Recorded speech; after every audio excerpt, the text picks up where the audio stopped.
Alors, je suis en présence de Frédéric Dupoy, que je prononce très mal puisque je ne suis pas du tout de langue occitane, professeur bilingue occitan, et Dimitri Simonin, qui est parent d'élève mais aussi développeur.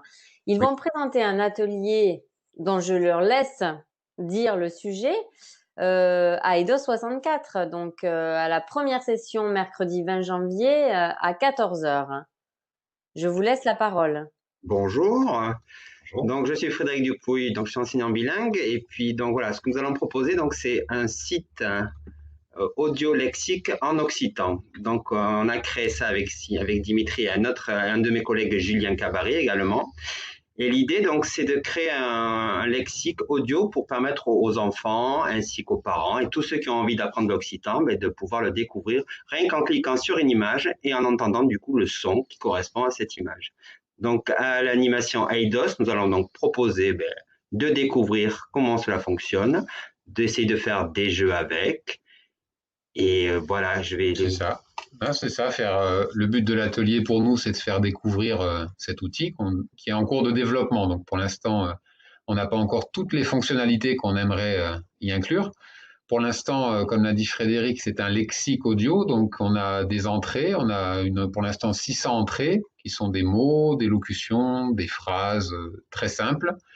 Et quand on clique dessus, on entend l'enregistrement audio qui a été effectué par donc Julien Cabary et par Frédéric.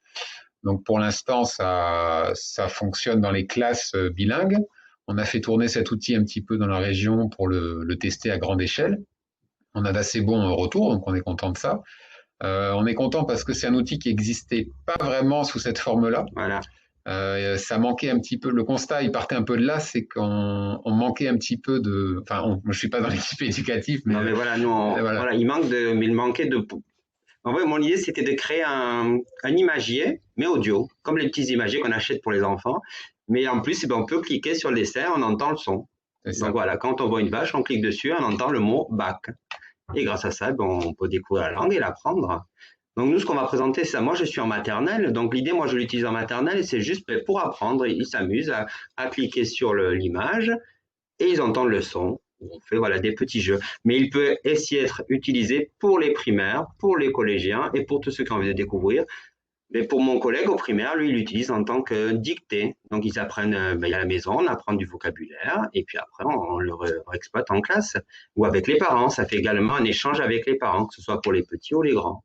Et puis pour les parents, moi en tant que parent, je me rends compte que c'est un outil aussi que j'utilise, je le développe, mais je l'utilise aussi parce que moi-même n'étant pas de culture occitane, je prononce absolument très très mal tous les mots.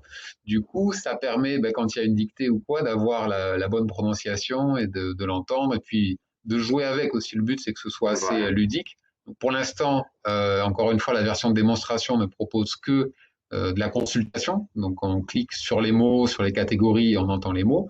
Ce qui est en cours de développement actuellement, c'est vraiment apporter du ludique, donc aller chercher des jeux, jouer avec la langue, jouer avec l'orthographe des mots, entendre un mot, essayer de trouver la bonne orthographe, entendre un mot, essayer de trouver l'image correspondante, voilà, plein de choses comme ça. Essayer d'ajouter du contenu, pourquoi pas des petits dialogues, des petites vidéos, plein de choses comme ça. Le cœur de ça, c'est quand même qu'il y ait de l'audio. Donc c'est vraiment une langue, c'est fait pour être parlé. Donc, si on a un dictionnaire occitan sous les yeux, c'est pas la même chose que d'avoir un lexique audio. Donc, nous, voilà, comme quand on apprend n'importe quelle langue, le principal, c'est de l'entendre et de la parler, de la pratiquer. Donc, c'est vraiment au cœur de chaque activité, il va y avoir cette notion d'audio et d'audio bien prononcé, d'audio prononcé par des occitans ou par des gens qui savent comment ça se prononce. Et voilà, donc pour l'instant, nous, l'occitan qu'on propose, c'est l'occitan dans sa variante gasconne, sachant qu'il y a autant d'occitans que de personnes qui parlent occitan, apparemment. Donc, il va y avoir beaucoup de variantes. La région de chez nous. Voilà, c'est ça. Il y a énormément de petites de variantes, de choses comme ça. Donc, on aimerait, voilà, pareil, dans nos objectifs à moyen, long terme, ça serait de le développer dans d'autres variantes de l'occitan. Et pourquoi pas de le développer même dans d'autres langages tout court. Le basque, le breton, l'anglais. On s'est rendu compte que même un lexique audio anglais, on n'en trouve pas, ni espagnol. Donc, voilà. Ou on en trouve, mais à certains endroits, on va trouver peut-être quelque chose qui nous intéresse. Nous, l'idée, c'est vraiment de centraliser à un endroit simple, ressources, voilà, tout ce qui va concerner la langue.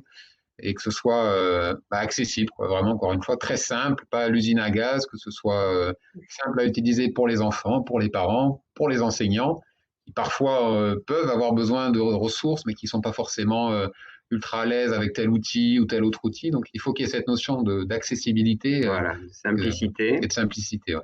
Donc, notre idée sur l'atelier Eldio, ce sera ça, de faire un petit résumé d'explicatif de d'où est venu et comment ça fonctionne. Ouais. Et après, voilà, expliquer ce qu'on peut en faire en tant qu'enseignant, quel que soit le niveau, petite maternelle, primaire, collège et voire plus. Et ensuite, des jeux, parce que ça va aussi aller dans les familles, donc des jeux qu'on peut jouer en famille. Donc voilà, il y aura à peu près 3 ou 4 parties qui se développeront de cette façon-là. Puis profiter aussi de l'échange avec les participants pour essayer de recueillir des idées. S'il y a du public enseignant, ben peut-être eux, ils vont avoir des choses, des besoins ou des choses qui pourraient, des idées qui pourraient nous apporter, des choses qu'eux pourraient utiliser dans la classe.